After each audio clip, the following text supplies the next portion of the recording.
Hello everyone, Teacher here, and welcome to another video on Lord of the Rings Heroes of Middle-earth. Today I want to talk a little bit positive about raids because I feel it's not getting enough attention. So the reason why we're here is that we are going to be taking a look at some different teams, especially Chapter 1. A lot of people are doing Chapter 3, theory crafting right now. I don't want to be doing that. I want to focus on something else.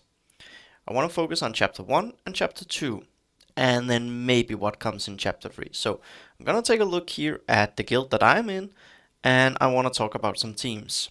So obviously elves are gonna be good. Let's get that out of the way. Rohan also pretty good actually for both chapter 1 and chapter 2 because of all the assist mechanics, especially with Eowyn. I think if you were in an abundance with green material, get her leader ability up to level 6, and of course max out your Rohan, and then you could throw in probably something like this as well. Honestly, a Strider or a Halberad for some heal. You would actually have a pretty okay team.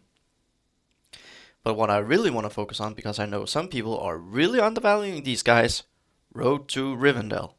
These guys will be good. Remember, CG said they will have a pivotal part to play.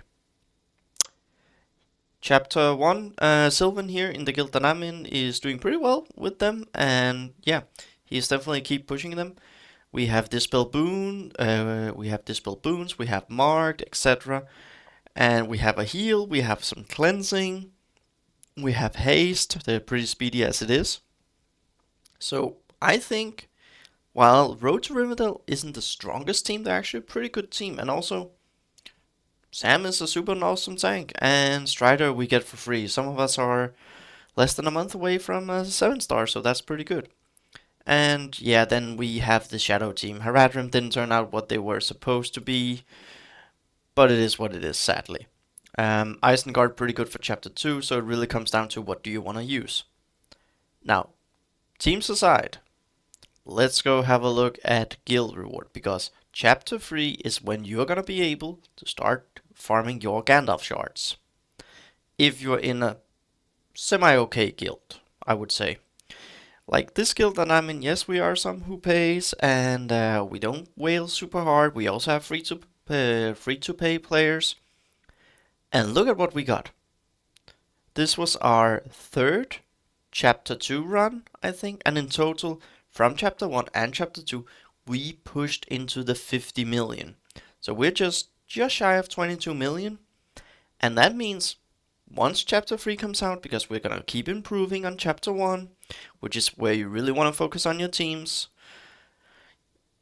and chapter 2, as we learn it and it gets more easier what works, when we get chapter 3 in September, tomorrow, I'm gonna guess that some people are also saying like late September. I think that's a pretty good guess, like 3 weeks from now maybe. Then you're gonna probably be able to start here. You get free gold. That's also why I don't understand people complaining about rates. You get 300,000 free gold. You get this for some of the essences for blue, so you can gear up characters. This, it's okay actually for level 4 and level 5. That needs a lot on your team. But then we get this. We get Gandalf shards. So the guild that I'm in, we're definitely gonna be getting Gandalf shards. Also, just quick FYI, we're not a cluster guild. We are just 36 amazing people having fun together. So no cluster, no swapping up and down. I'm not a big fan of that. People who do, no issues, but it's not for me. So yeah, we're gonna be pushing that, and I would say this one here probably end of the year, maybe earlier because we get October, so maybe around December, and then yeah, who knows? This one maybe January. It also like it depends on many things. So, but yeah, we're definitely gonna be doing that, and also another reason why I don't understand people complaining: personal rewards. You get free gold. You get XP. That's something we sorely need for our teams. And you have endgame content that you can play, which is something content creators have shouted for, everyone has shouted for. Give us stuff to do. You get free XP, you get free gold. The 10 gems, yeah, it is what it is. But many people are like, oh, we can't get Gandalf shards. And yeah, but this is a long term they made. Like, they didn't make it available. I think when Gimli and Legolas start becoming available for farming, that's when people are gonna regularly farming Gandalf shards. Yes, it's 5 per week, and it sucks, but honestly, at that point, eventually you'll be pushing up here, and not that bad. So if we're looking at the actual chapters, let's just go into chapter 1 here. What you want to aim for is one chapter that one team that can do difficulty free. Elves, pretty easy. They are the easiest, and with an L1 coming up, farm your elves. So you could probably get 900k there. Don't waste many hours to do that. If you have a 700k team, maybe take it, because even I hate the bomber. I hate doing chapter 1. It's so demotivating. But still, raids are fun to some extent. There's just fatigue with the RNG not really being RNG. And then I would say what you do next is you do 4 teams that can do difficulty 2, 300k. That means you get over 2 million. And then you take one of those teams and you bring them up into a difficulty 3. We had all hoped it would be Haradrim, because that would have been 1.8 from Rivendell and Haradrim.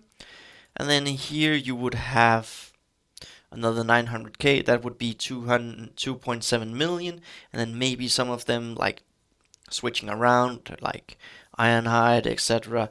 Then maybe you could get to the 3 million, where you then start getting pretty good Gandalf shards per chapter. So I would say Rivendell, Road to Rivendell. Rohan could be a thing with Halbarad. I'm thinking Halbarad's gonna be amazing for chapter 3, because he has taunt, he has heal, and heal is something Rohan lacks. So I think he will work really well with them. And he also, yeah, he has turn meter bar, etc. So on. So I'm farming him, and I'm 20 shards into his level. I'm basically 110 shards away from 5-star, but it's gonna be good. That's one thing you could bring up. Haradrim if you're a big whale, but then you're probably not sitting here watching this. Isengard, not really the best for chapter 1, really good for chapter 2 though. Mordor, however, might be something. But then there's the chapter 3, where some people are like, what are we gonna need, what are we gonna need? So I'm gonna take you to my collection, also just so you can get a quick overview of what I'm doing. Yeah, I'm focusing on my Haradrim and then a little bit of elves. And what pushed me into 1.2 million, I improved 200 million, 200,000. That was actually the special one for Elden, that I actually invested into this for the Deadly onto my Elrond for his waves and everything. So yeah, actually worked out pretty well. Also for my chapter 2, I actually managed to do a little bit in difficulty 3. So yeah, that was really good. So let's get this up. Hate the rearrange. Dunlin, nah. Dwarves, if you like them, do them. I wouldn't do it. Elves, do elves. I'm gonna start farming Naramir again at some point, and I'm farming my Elden and my Arwen. I do 1 refresh per day. Elrahir max. Lomi I'm also farming. I think he will be really good for chapter 2 and chapter 4. And then the elves are overall just the best for raid, because they are the first legendary team, so they're paid to win. And yeah, I think it's honestly fair that they are the best. Road to Rivendell, pretty good second. Some people are theory crafting goblins. Haven't looked at it too much, so I wouldn't really comment on it, because they are a bit squishy. Some people might like them, and some people want to jump into them.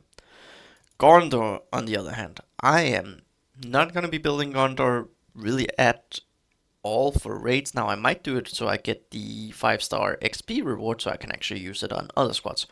But considering how they sold the Radrim, I don't think I'm going to be doing the same with Gondor and just blindly investing into them. But I might have them just for level 5, just for some 5-stars, and then if they are the ones who will be unlocking the first legendary, that will maybe motivate me to spend some money on the normal Gondor troops. So Haradrim, we talked about those. Isengard, yeah, that's also okay. Misty Mountain is actually pretty cool. Um, because Bolg is really high single target damage. You have Nuraz for some heal. You have Tordok also as well, and he has taunt and he is low cooldown.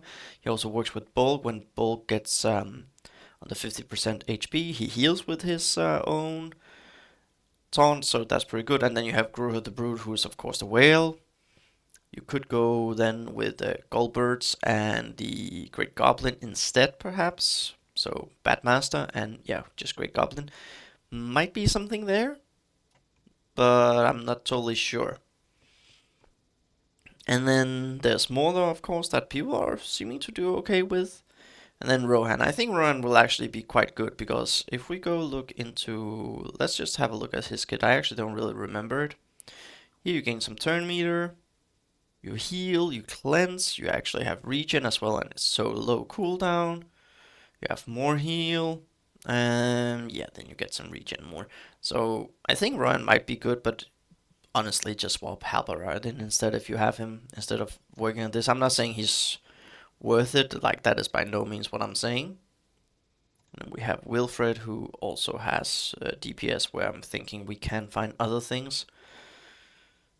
But yeah, Enfeeble, pretty good. Critical chance reduced, and then here you get crit chance. So I think Rohan overall are pretty okay team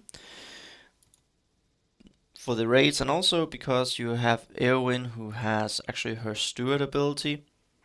45% during assist and counterattacks. There's a lot of that, so yeah, and Eomer, he gains assist a lot, so you gain defensive, you gain might, you get a reduction. Yeah, here you cleanse Banes, and you gain counterattacks, and here you gain turn meter. So honestly, if you were really going really heavily into Rohan, I think they could be quite good. For rates overall, I think they're the free to pay and play for the light side outside of Road to Rivendell.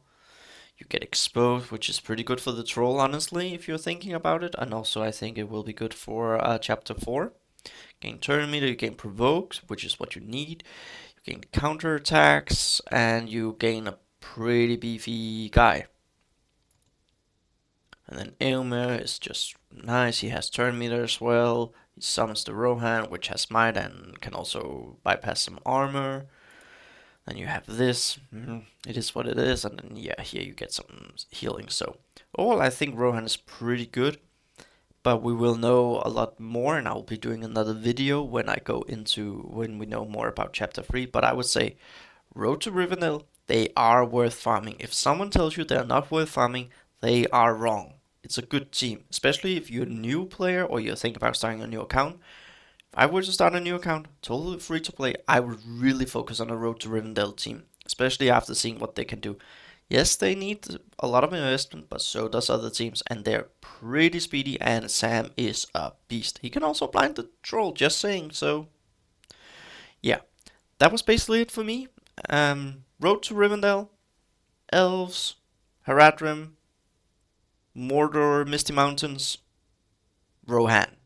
Those are probably, if I were to do synergies or themes, those are probably the 5 that I would work on. Dwarves, their toss-up, it depends. We might think that we see the dwarves come out more in the Marquise, but now we're getting the Gondor, so you don't know how long until you actually have a full dwarf team. So, do it at your own risk. Don't follow anyone else's advice. Do what you want to do. So, teacher signing out, and have a good day.